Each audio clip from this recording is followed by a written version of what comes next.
How to fix if OnePlus screen is not responding. Hi everyone, I'm Sophia to assist you today. Without any delay, let's jump right in. First, as you can see, my screen is not working.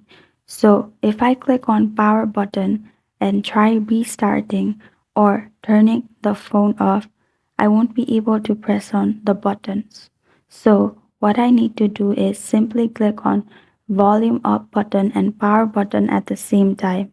Then this kind of screen will pop up.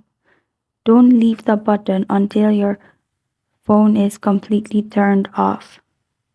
And then you can again click on power button and turn on the phone. And that's how you fix if your OnePlus screen is not responding. Thank you for joining me today. If this video helped you out, please leave a like and subscribe for more.